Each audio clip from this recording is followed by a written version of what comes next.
I grew up loving dinosaurs, everything dinosaurs, books, games, TV shows, movies. Dinosaurs were my life when I was a kid. And so when I saw Jurassic Park, I was ecstatic. It was one of the best things I'd ever seen in my entire life. I loved it. And since then, I've been trying to recapture that magic.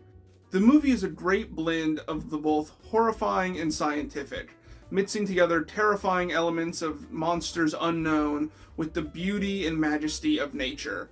And while plenty of dinosaur media loves to focus on the beauty and majesty of nature, it's been very difficult to find dinosaur media that likes to focus on true horror. That's why today I'm taking a look at the 2018 game Oakwood. Dinosaur video games are an interesting beast. Sure, there are the arcade cabinets and the park builders, but I wanted a game that put me in the action. Games like Dino Crisis are a little before my time, so I'd been waiting for quite a while until a sale on Steam and a desire to play more horror games brought me to Oakwood. I'd never heard of the game before despite it releasing 5 years ago, and I'd never really heard anybody talk about it, but the game was on sale and I wanted something new. I think in total I maybe paid about $3 for it at the time, but it was well worth it for one of the best dinosaur horror experiences that I have ever had. Oakwood is a single-player survival horror game that drops you in a secluded campground in 2018. I'm going to walk through the plot and what makes this game great and what I loved about it. So if at any time during this video you find yourself interested, I encourage you to pick up the game and experience it yourself before coming back to the video. The game itself isn't too long and it's usually pretty cheap, so it's pretty accessible if you find yourself wanting a little bit of dinosaur horror either before or after finishing this video. Alright, let's get into it. We play as Madison, a teen or young adult on her way to meet her friends for a camping trip somewhere in the Central Coast region of British Columbia. When we start the game, we're greeted by a voice message left by one of Madison's friends. Hey Maddie, we're almost at the campground and about to lose reception, so I just wanted to check in. It's so beautiful out here. Just keep following that logging road till you see the sign for Oakwood. It's been abandoned for a while, so hopefully it's not too hard to miss. We're supposed to lock the fence behind us, but we'll leave the key out for you. Be safe on your way up here, and we'll see you tomorrow. Can't wait!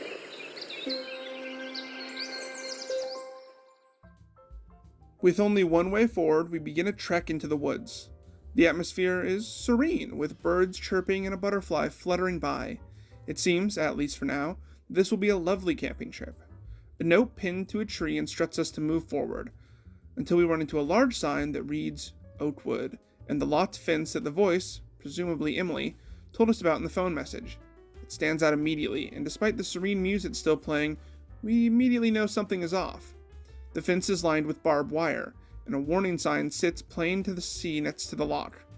But we can't have an amazing camping trip if we listen to every sign we see, and so, after unlocking the gate, we continue deeper into the woods, towards the campground, not locking it behind us. If the ominous gate wasn't enough, we run into another posted note, this one about a man who went missing nearly 30 years ago. It's surrounded by other torn pieces of paper, possibly more missing person notices. Ignoring that for now, and continuing on, we come across the abandoned campsite of our friends. The music takes an abrupt turn for the sinister, and the forest seems to become darker. Various letters are scattered around the campsite. One in particular is a printed out email with instructions on how to arrive at the campsite. Horribly sketchy, but apparently intriguing enough to bring us all here. Before we can take in the entire campsite, we hear someone scream deeper into the woods.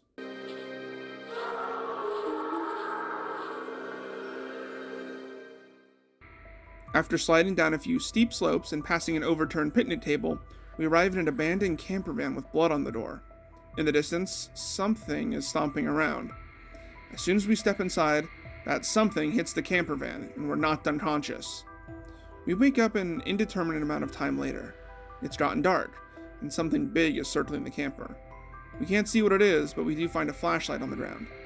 The camper is locked, and as bottles clank around the van, we hear a low growl and come face to face with this.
To me, this is the perfect way to introduce these dinosaur elements into the game.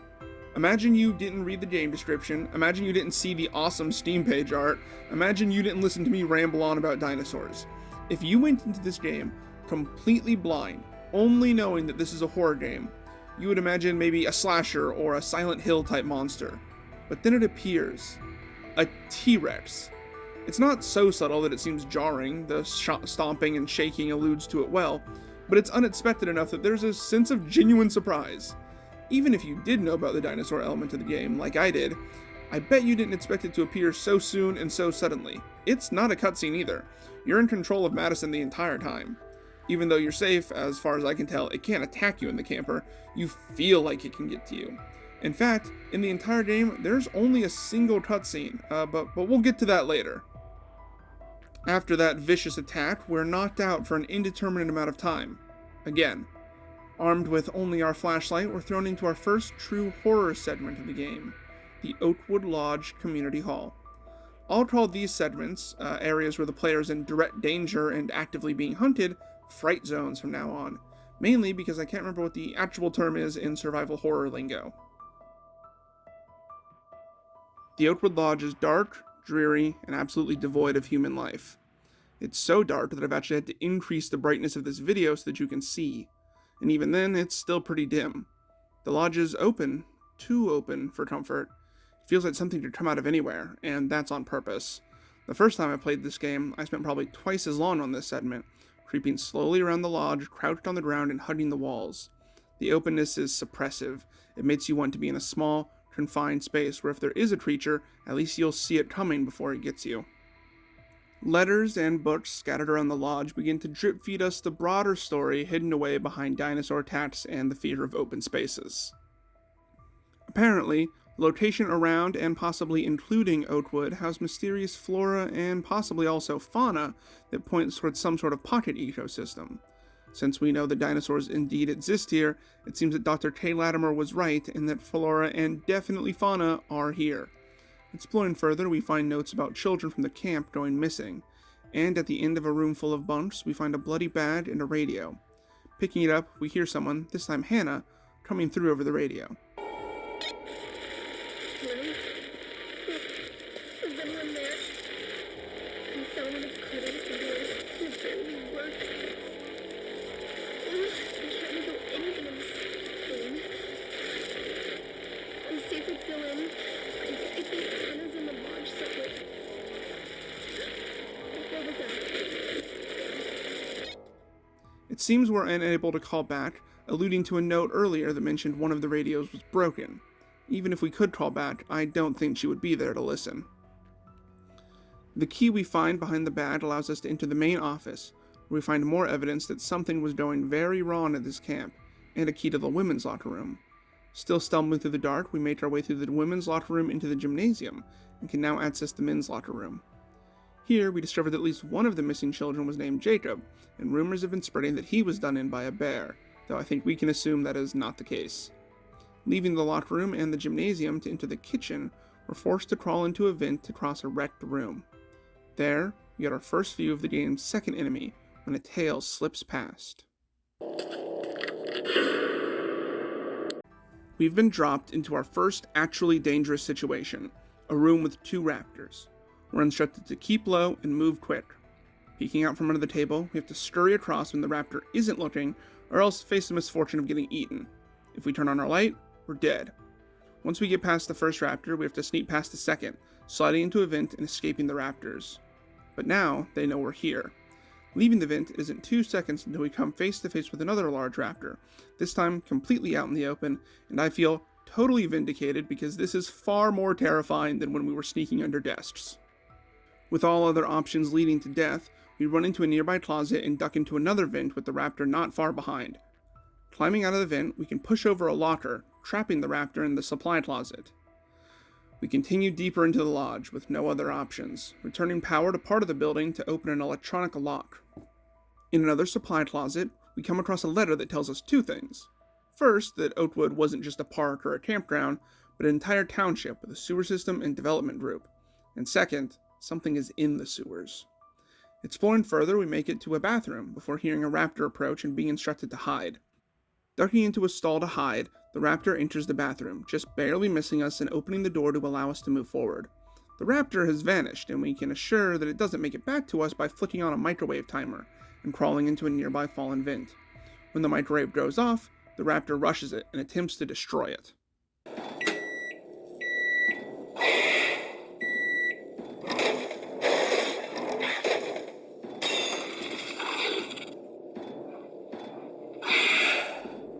This opens the way for us to escape the lodge. Climbing over some bookshelves, we make a break for it with a raptor chasing us from behind and book it out the door, escaping from the lodge into a whole new area of horror. Now free from the lodge, we don't have a moment to catch our breath. We can hear the raptors attempting to break free of the old building, and we have no choice but to venture into the wood pine forest. The atmosphere is thick, and the rustling grass tells us that we are not alone. We're in another fright zone. As we're walking through a trench-like clearing, raptors flank us on either side before vanishing into the trees. Running is the only option. Sitting up ahead in the clearing, we find another printed email, this time from a Zoe, inviting Emily to the campground. We'll get back to that later.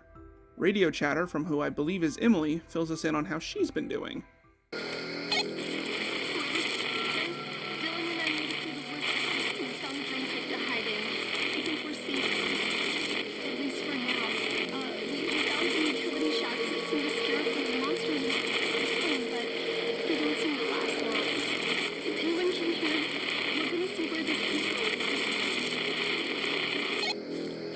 Our path is blocked by a tall chain-link fence, and we need to fill up a jeep with gasoline in order to smash it down. Once the fence is down, we're in another full sprint, sliding down a slope into some extremely tall grass. Slowing down even a moment will get us killed, and the raptors are circling us, seemingly toying with us before going in for the kill. This is a clear homage to the Lost World movie, and I think it's a lot of fun, though extremely terrifying to run through. We make it to a maintenance shed, turning on the lights like Emily said to scare off our pursuers. There's no time to rest though, and we have to continue making mad dashes across open swaths of grass to escape the raptors. At the end, we're cornered, and we have no choice but to take a leap of faith into the sewers.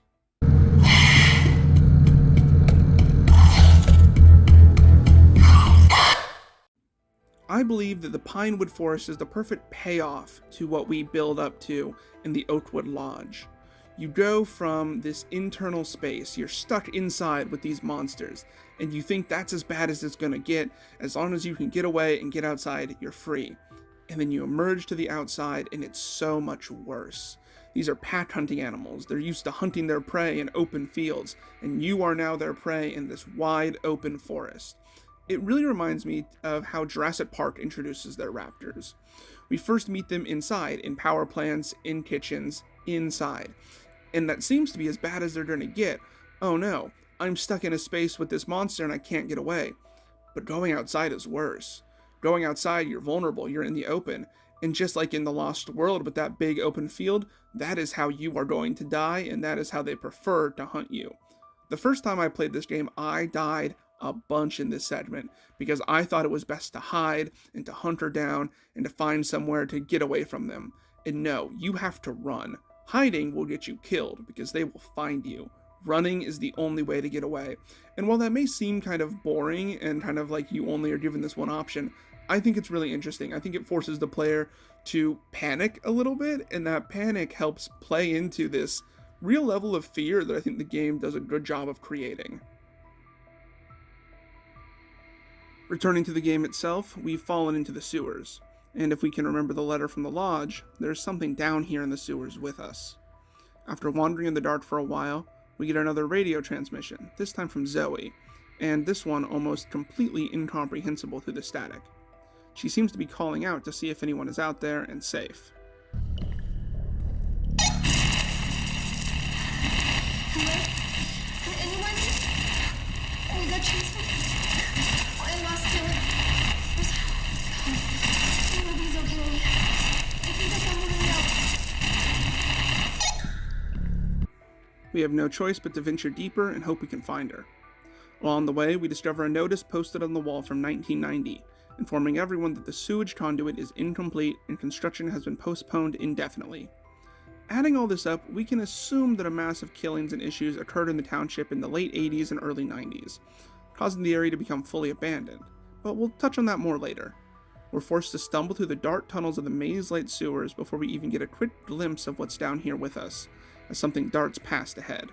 It's so fast, it's hard to make out what it was, but it seems very raptor-like.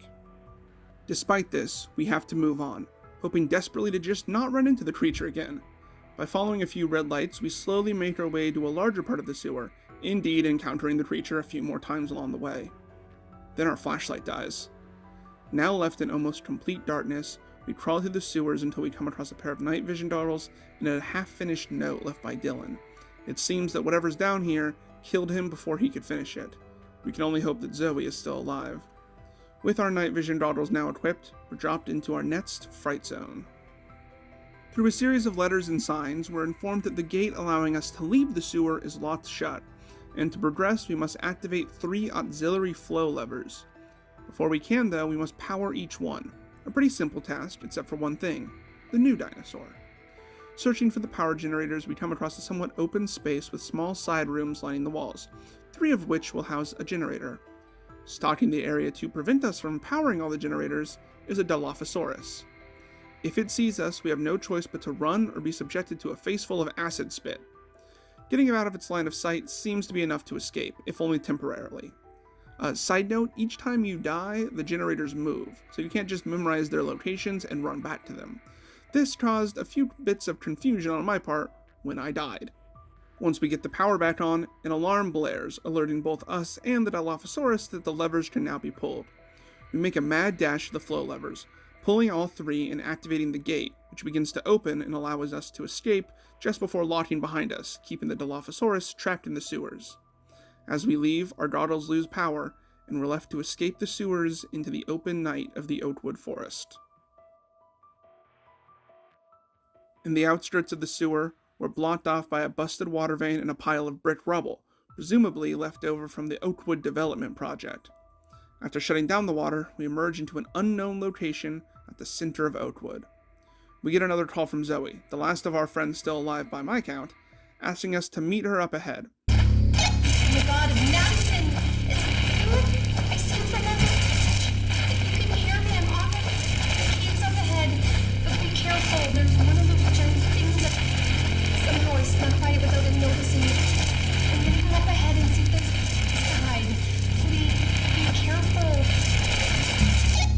She warns us about a giant thing, I think we know what that is, and we enter the last portion of the game. Various flares line the path, another nod to Jurassic Park, and the ground shakes as we make our way through what seems to be rocky terrain. It appears like we're closing in on the pocket ecosystem mentioned before. In a fog-filled area, we hear stomping, and we are instructed to not move a muscle. Emerging from the fog is a Tyrannosaurus, possibly the same one from the beginning of the game. Any movement, even turning to look at it, will cause the T-Rex to charge and kill us immediately.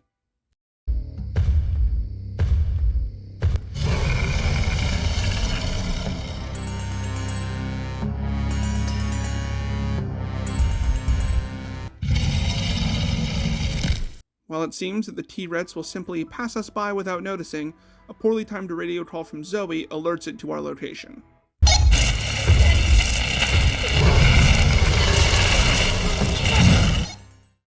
It seems that Zoe is having just as bad a time as we are. After it's alerted to our location, we must run and slip into a small cave to get away from it.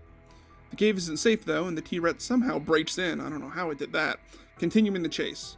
Emerging from the cave, we stumble into what appears to be a ritual site deep within the woods. Dinosaur skulls are on piles of bone, and human skeletons riddle the area. We discover multiple notes, one from 2011.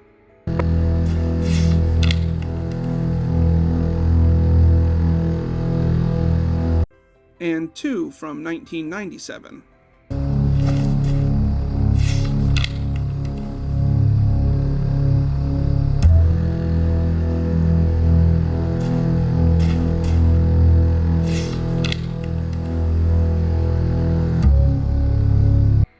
After reading the last note, a Tyrannosaurus appears over us, holding the backpack of Zoe and dropping a radio down below. She's been eaten as well. Dinosaurs from all types we've seen in the game so far emerge from the woods, and we are swiftly killed on the spot.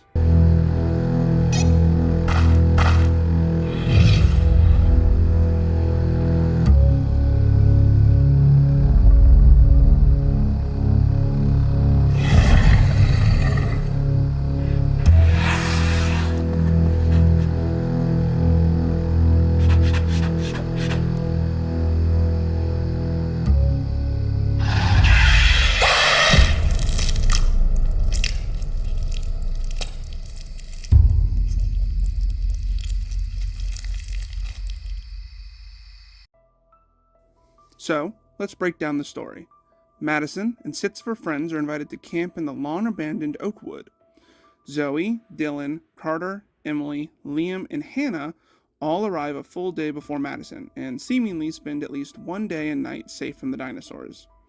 Based on the scream we hear when we're inspecting the campsite, implied to be Liam based on the process of elimination, the dinosaur attacks begin shortly after our arrival. It seems that they all sought shelter in the lodge while we were knocked unconscious in the camper, and when we arrived at the lodge, it seems that Carter and Hannah die, with Carter's radio being the one we picked up since it has the broken transmitter, and Hannah being the one to call from downstairs before dying. Sometime between the lodge and the sewer, Emily, who called us in the beginning of the game, dies, though we never see her body or see where she died. Dylan and Zoe make it to the sewers, but Dylan is killed by the Dilophosaurus while there, and we pick up his goggles. Finally, Zoe seemingly arrives at the ritual site only moments before we do, as the T-Rex drops her radio and pad before we are killed by raptors, and it's possible that the call that alerted the T-Rex to our location was her death at the hands of a second T-Rex. For the broader story of Oakwood, it seems that at some point in the late 80s and early 90s there was an attempt to create a township in the area, but this was a disaster. The campsite and the lodge were attacked by raptors, killing at least one child and shutting the entire area down. The construction of the sewer, and likely the town as a whole, was halted in a similar manner. Several hints throughout the story seem to point to nothing having occurred being an accident. We are specifically led here via an email to Emily, and based on notes we discovered at the ritual site, this has been occurring since the 70s, likely even before that. Notes left in the area detail a lost world-like ecosystem that contains flora and fauna, dinosaurs, that have survived extinction. It seems that someone or multiple someones have been luring people here for decades, perhaps longer if we were to believe that the totems scattered around the game and the setup of the ritual site are Native American in origin. Either way, it seems that Madison and her friends, and in fact everyone who has been lured here prior, act as a sacrifice to the dinosaurs in order to keep them placated and to keep them from leaving Oakwood. The notes we see luring people in always mention locking the gate behind us, but if you remember, we left the gate unlocked and open, allowing anything in Oakwood to escape. With the story taken care of, let's get into why I like the game so much. Oakwood is a game that does a lot with very little. In the early parts of the game, and in fact for most of it, you aren't in any danger. There aren't any zombies hiding on the corners, and there are no real chaser enemies. It doesn't have a lot of jump scares, unless you count the deaths, and there's no real way to stealth your way around enemies. They're just there, and they'll kill you. This could be a bad thing, and for some people it will be one. On multiple playthroughs, you'll very quickly learn when you're safe and when you're in danger, and a lot of the tension leaves the game. But the first time you play the game, you have no idea what's going on. Every space is so open and dark, and it seems like something will come out of the darkness at any moment. Oakwood feels like a love letter to Jurassic Park, and the horror of the original novel and the movie. The designs are lovingly borrowed from the film franchise, and their behavior seems to be taken from it as well. The T-Rex only attacks when you move, and the Dilophosaurus spits acid. The game ends with the death of Madison, and it leaves the player asking a lot of questions about what happened, why it happened, and what will happen next. Oakwood has created a very interesting world, and it was one that I was hesitant to leave. I was really enjoying where I was going, and I kind of wish that it had explained a little more and that the game had been longer, but I think it ended in a good way. Oakwood is not a perfect game by any means. It's horrendously dark, so much so that on my first playthrough I missed some of the stairs because I couldn't see them. It lacks any real kind of replay value, unless you want to hunt for the series of totems that allows you to access a secret area that only holds a few more notes about there being dinosaurs around and a Spinosaurus skeleton. A lot of the deaths are kinda samey, and you'll often find yourself missing a lot of the dinosaurs because you're running for your life. It's certainly not the most polished game in the world, but it didn't need to be. It's a game that screams indie darling, and I think if you enjoy the games of Chilea's art or something similar in a low-budget indie title kind of way, then you'll enjoy this game. It's a pretty short experience, but it's something that you pick up and you play through in one whole sitting because it's too fun for you to stop playing. Currently, Oakwood is only $5 on Steam, and I think that's a perfectly reasonable price for it, but if you want to wait, it does seem to go on sale relatively regularly. In the time when we're waiting for games like The Lost World and Instinction to release, I think you could do far worse than Oakwood to tie you over if you're looking for a fix on some dinosaur horror.